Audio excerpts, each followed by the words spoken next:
showtime. Fire and water, earth and the sky, mysteries surround us, legends never die. Live here for the moment, lost in time. I can hear them call, they're locked within the crystal ball.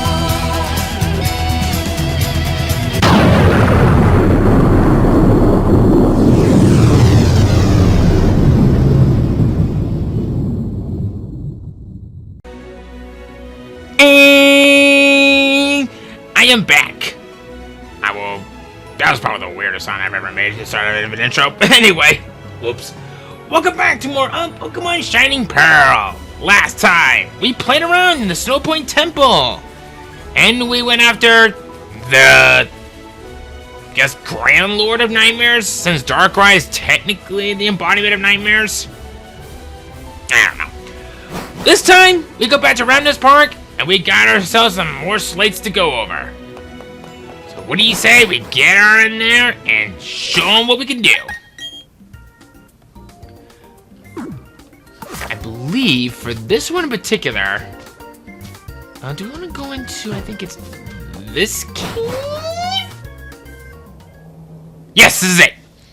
So, this is when things are going to get a little bit weird. We also have exclusive Pokemon that are separated from Brilliant Diamond and Shining Pearl, and this is one of them. I guess before we go any further, let's go ahead and quickly talk about the Brilliant Diamond exclusive room that you'll have in here. This one is to be the Johto room. So, in Brilliant Diamond, if you've gotten the Johto slates, you will encounter the legendary Pokemons Raikou, Entei, and Suicune. Let's go ahead and quickly talk about those Pokemon right now. Starting off, Raikou is the fast member of the team and probably one of the hardest Pokemon to go after. That moveset that it'll have right out of the box is a thing of beauty. Level 70, Electric type, Inner Focus for the ability. Extra Sentry, Discharge, Reflect, and Rain Dance. That Rain Dance, when used with Thunder, it will have a 100% accuracy while in the rain. It is that good. That complemented the fact that how fast it is, and that Reflect definitely makes it more worthwhile in the end. It may have only one weakness of ground, but when you have something of those stats and have quite the good diversity of moves that it can learn, I think going up against ground type Pokemon is going to be a thing of no problem whatsoever. Unfortunately, while I do love this thing to death, it's mostly meant to be a very fast Pokemon and not much else. If you can get by all that, you will have a very fast Electric type and still one of the fastest Electric type Pokemon that you'll be seeing throughout the series. All around, great Pokemon. Entei, on the other hand, is the more offensive one of the group. This one, I consider it to be probably one of the best ones to go for, as it's one of the least... What am I trying to think of? Least a Pokemon that needs some concern. Not quite sure if it makes any sense, but whatever. Level 70, Fire type, Inner Focus for the ability, with Extra Sensory, Lava Plume, Swagger, Sunny Day. Right out of the box, that Lava Plume Sunny Day combo is very, very nice. Sunny Day will boost its fire type moves, and with that same type attack bonus, oh boy, it's going to burn in more ways than one. See what I did there? Because Lava Plume actually does some burning. Swagger and Extra Sensory is kind of a weird choice to go for. It's not 100% bad, but why does it have Swagger? That actually would boost its physical attack stat to an opponent but cause them confusion, and this is also, I don't know, your opponent that we're facing off against, and when has everything worked in your favor? I know I'm probably giving it some bad reviews right off the bat, but Entei is very nice, it's very well balanced, it has some of the best offensive stats, and even special offensive stats to be more precise. Just be mindful that it can be hard to raise if you plan on using it on the post team. If you want one, by all means, it's great, I love it, you'll love it too. And before you ask, it's no illusion. And finally, Suicune, the water defensive member of the legendary beasts. I love this thing more than most. Level 70, water type, inner focus for the ability, extra sensory, surf, mirror coat, and rain dance. That mirror coat is gonna hurt. I strongly suggest that you use physical and offensive moves against this thing, otherwise that mirror coat is going to afflict with double the damage right back at you. This means, if you almost knock it out, that mirror coat, when hit with a special move, will pretty much just defeat you right out of the box, unless you have a Pokemon with a huge amount of HP. I consider this one to be, well, kind of balanced, but, and I got a question if Entei is probably the more balanced member of the group, but I digress. This thing is very nice sort of in terms of movesets. It can learn some really nice ice moves as well, like Blizzard, Aurora Beam, and Ice Beam. But, experiment.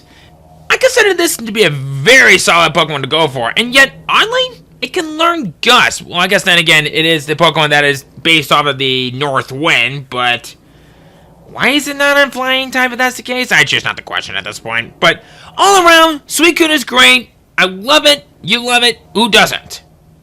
Put your hand down. You don't count. Also, now that I'm thinking about it, why is this place so quiet? I just realized that until now, it's so quiet, and I don't think I like it. It's just, okay. Get it together, Derek. We got things to do. We'll use a cancel sleep, and we'll see which of the legendary Pokemon give us in this time around.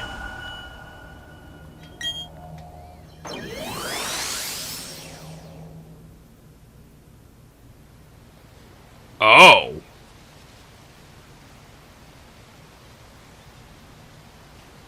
Well.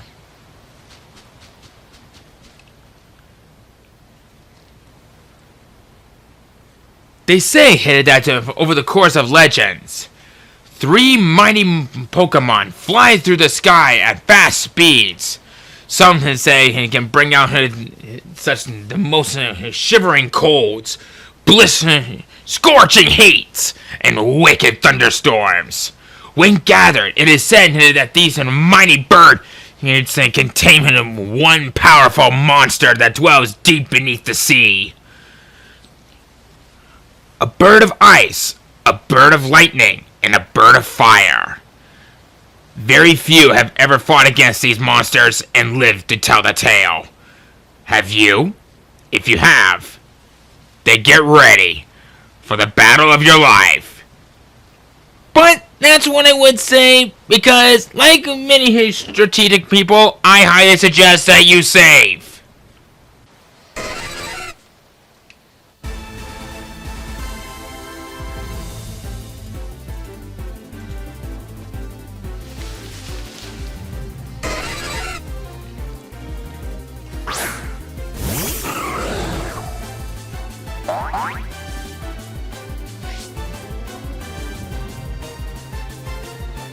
Zapdos!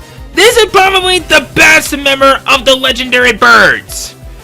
Even to this day, it is seen as great competitive play. Very few could say otherwise, and it's that good. When you encounter it, level 70, electric flying type, static for the ability, thunder, detect, magnetic flux, zap cannon. Very few things need to be said about this. This is probably one of the most powerful appearances of Zapdos that you're going to be seeing, and is still shown in competitive play even to this day. That being said, it is a little bit on the squishy side since it only has base 85 defense and 95 special defense, making it arguably one of the weakest. I'm not saying that is bad, it's very good. But the problem is that this is a Pokemon that I kind of see has a lot more weaknesses than we're given credit for.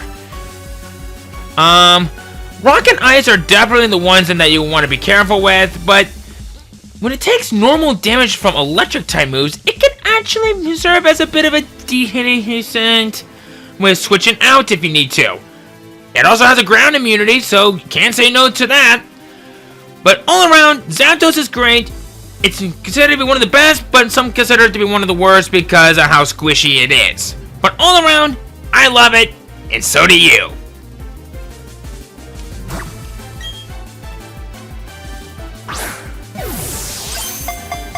One. Okay, I gotta hope for that. Uh-oh. Dog! Oh, come on! I just gave you some good praise, and this is how you thank me? Ugh. Okay.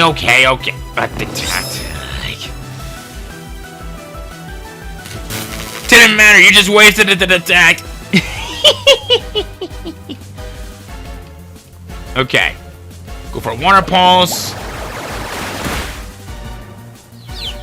Uh-oh. That could be bad.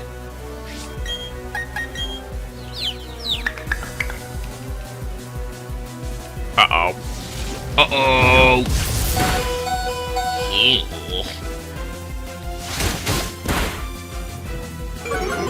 Okay, that's good. I will take that. Oh, hey! It broke free of the paralysis, I guess, somehow. Okay.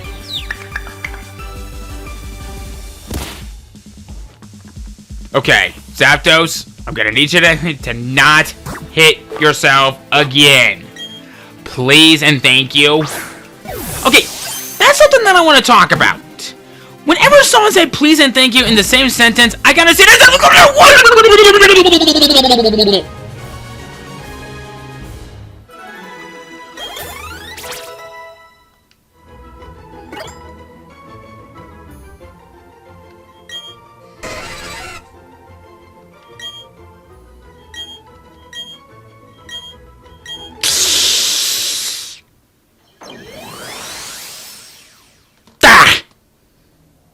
Well, I lost my train of thought.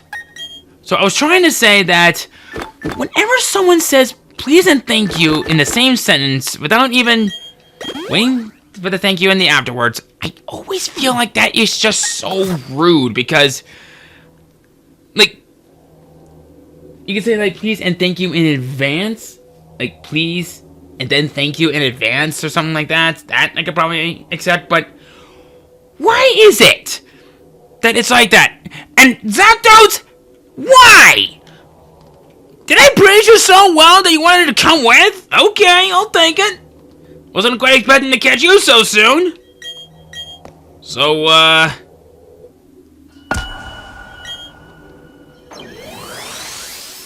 what's next? Oh.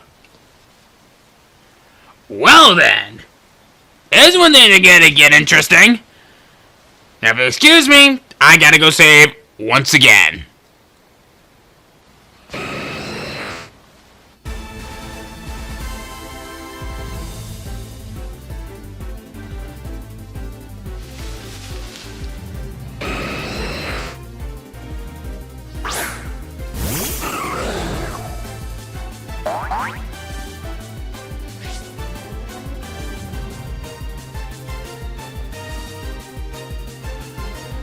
Moltres!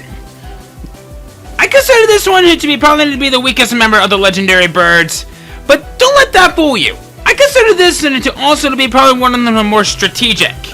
It's beautiful, it has some great coverage, but there's a lot more to this thing than meets the eye. Level 70, Fire Flying type, Flame Body for the ability, Hurricane, Ender, Burn Up, Sky Attack, right out of the box. That burn up's gonna be a bit of an issue. When used, it will negate the fire type that it is, and it'll become a pure flying type, making it so that burn up will only do normal damage and not same type of attack bonus it anyway. And the only thing that it could do for same type of attack bonus at that point would be Sky Attack and Hurricane. I think you might be seeing why I consider this to be the weakest, but on the other hand, if it uses Burn Up, it will no longer have a quarter weakness to Rock, but on the other hand, on that hand, it actually gains a weakness to ice. It's not to say that it's hard to use. It's strategic, and it can be a challenge if you don't know how to use it properly. With that flame body, it can still be proven to be quite the useful of a Pokemon to say the least. If you know its weaknesses and you know how to work around them, this is a good Pokemon to go for later on down the road. We know! Crap! I wanted to use a quick ball and just wasted a Tyrant Ball! Well, if anyone's gonna get destroyed from this... Okay, how's that work? Wait, whoa! What just happened?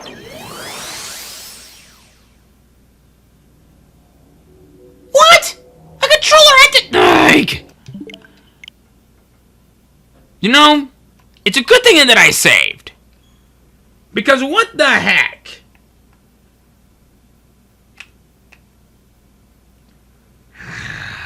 I'll be right back. And I'm back, okay.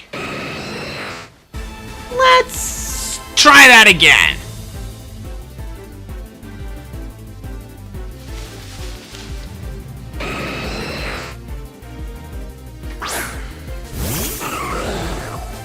Okay. There we go. Like. Okay.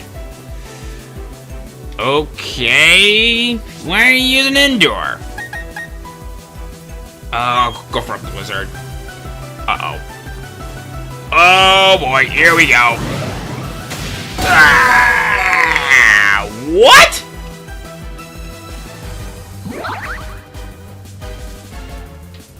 Icy Breath, you're playing with my emotions again! Okay.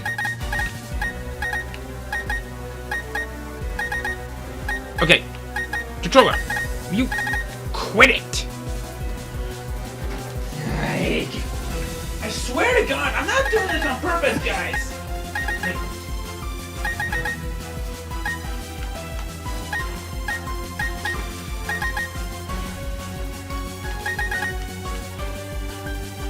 Okay.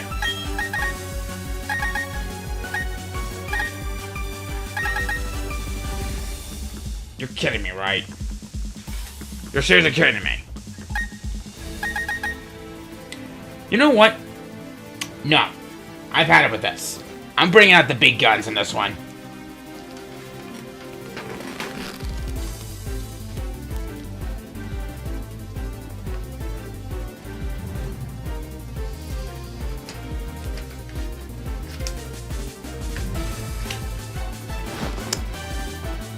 There we go. I had to use it in the other ways that how I play this. I'm not using the controller at the moment. I'm using the other pairs. So now where were we? Oh, it braced itself. So this is basically a movement for where it acts like it's having a resistance to that when it KO. But as you can see there, it. Okay. How in the heck did that work? But why am I having such problems with the controls on this? Like, I swear to God, I'm not doing this on purpose. Like, I don't know if like my controllers are dying or something. Like, I have my controller plugged in, but for the love of God, I never had this much of a problem. But I guess Moltres must have heard me from across the dimension and just wanted to royally screw up. Or better yet, no. Zapdos has something to do with this. I swear, he must have something to do with this.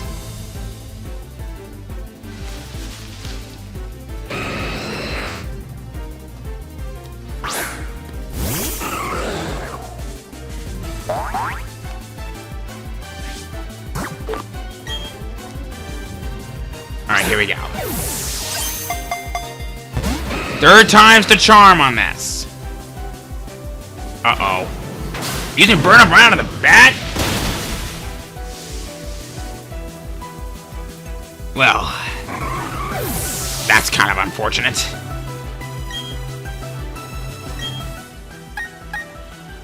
Okay, since we have that problem, I think that's kind of been shown.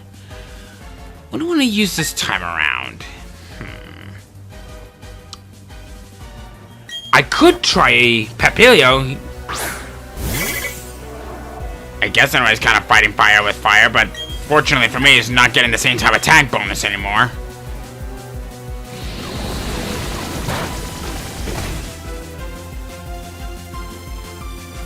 Okay. You know, I'm actually kind of curious to see what a Moltres would look like if it used Burn Down if it's no longer a fire type. Like, would it just not have any flames ignited on its wings? Because if that's the case, that would be freaking awesome. I kind of want to see that now.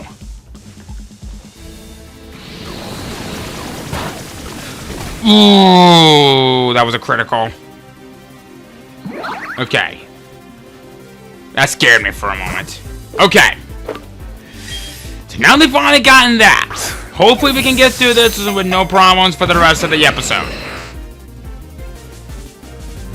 Oh boy.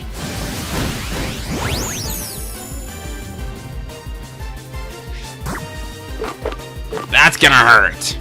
That's really gonna hurt.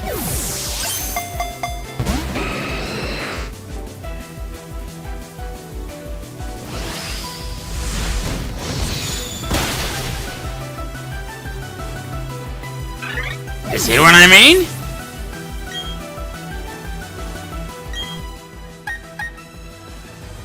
Might as well send out Rainbow so I can at least do something. Alright. Sure. The tunnel is practically rigged at this point, so who cares at this point? 1, 2, 3! Okay, I take it back! It's not all rigged. It just decided to be a douche with me.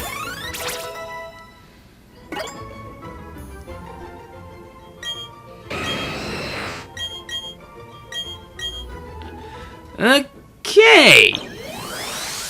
We've finally gotten Moltres.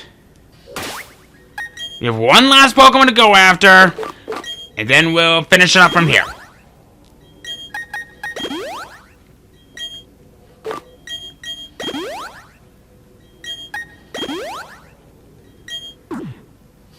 So, let's get to it.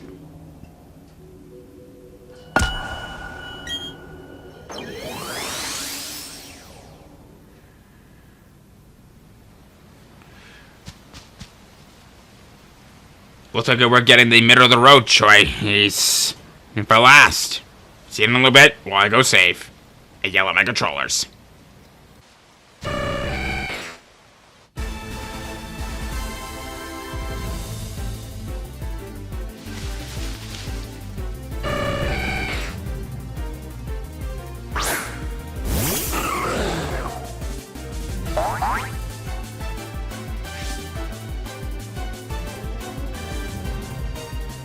Articuno! The last and a member of us that we're encountering of the legendary birds! This thing got screwed in the past because when Rock type's gotten a whole lot better and Ice type's just become bad defensively. But Articuno's managed to find a way to work around that in a few ways. Especially in this particular generation, but that's a story for another time. Level 70! Ice Flying type, Snow Cloak for the ability, Hurricane, Mind Reader, Blizzard, Sheer Cold. Remember what I said that this thing had some work ways around in a few ways? This is it! That Mind Reader is basically another version of Lock On, where it will, well, I think it kind of works with that, but it guarantees a hit. And that Sheer Cold is a one-hit KO. If you manage to tank through those 5 hits, very little can stand up with Articuno in many ways. I have to consider Articuno to be one of my personal favorites, not just in terms of how it works, but some of the concept that it has. It does hold a quad weakness to rock, just like Moltres, but unlike Moltres, Articuno keeps it that Ice type because it doesn't have any ways to get rid of his Ice type. As weird as that may sound. But don't let that thing fool you. If you manage to work its way around and use it for a post team, Articuno will serve you well. The only real negative that I have is that in order for it to reach its fullest potential, you need to have Hail to be used for Articuno because of that Snow Cloak. It'll boost its evasiveness in the process. All around, Articuno's great, but great as a Hail summoner, but that Hail's gonna hurt pretty much everything that's not Ice types.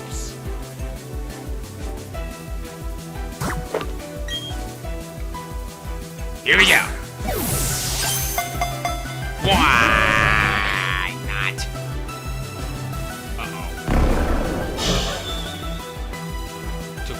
It took aim. So I was right.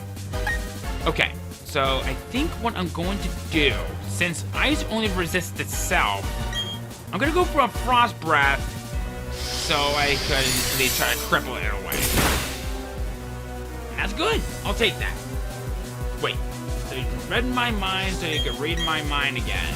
How does that work?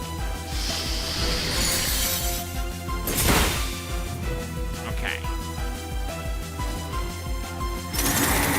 I could have gone for a Blizzard, but I don't want to take that risk.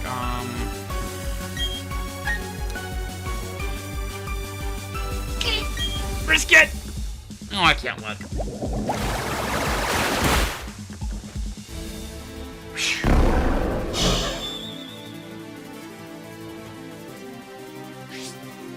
Okay, yeah, that's good. That's good. That's good, that's good, that's good. That's not. Okay, so you're reading my mind so you can read my mind. I wonder why it's not working. Let's go for a Great Ball, because it matches your colors perfectly. I just said it matches your colors beautifully. Come on. Now, are you actually going to use that mind reader for something good? You better, because you would be disappointed. 1, 2. Okay, that worked. Yeah! There's a reason why I started off with Icy Breath, because I have immune to that ice, to that sheer cold. Ha!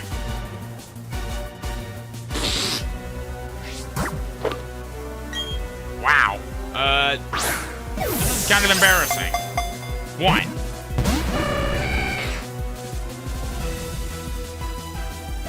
Okay, you can waste your sheer cold on me. I'm not complaining.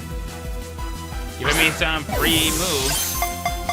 1, 2, 3! I made it beautiful! Yes!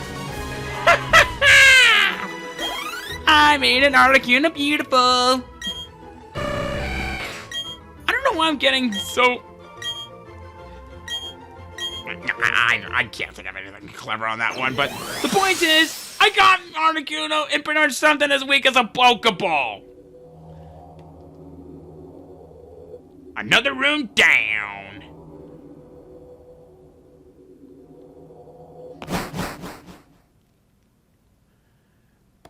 We're not quite done yet. We still got some more to go after. What amazing Pokemon you've caught. I'll give you statues that look just like them. An Articuno statue, a Zapdos statue, and a Moltres statue. Alright, I believe we now have some that is now available to us. The Squall Slate. Oh, wait a minute. Yeah, we can get some of these now.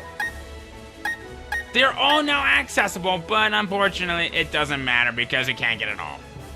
But you know what? No.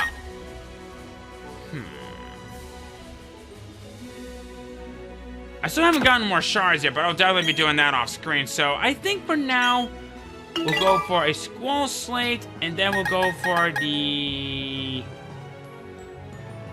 Sure, the Stratospheric Slate.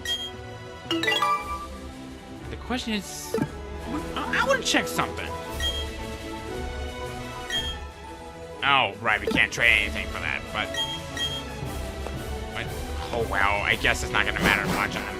But either way, great progress we made for this episode. I talked about 6 legendary Pokemon. We caught half of them, and the other ones are exclusives. I think we're ending things off right here. Next time on Pokemon Shining Pearl, you see what's in the Squall room and the Stratospheric room. And see for what kind of beauties and that could be shining through from there, right? See you guys then.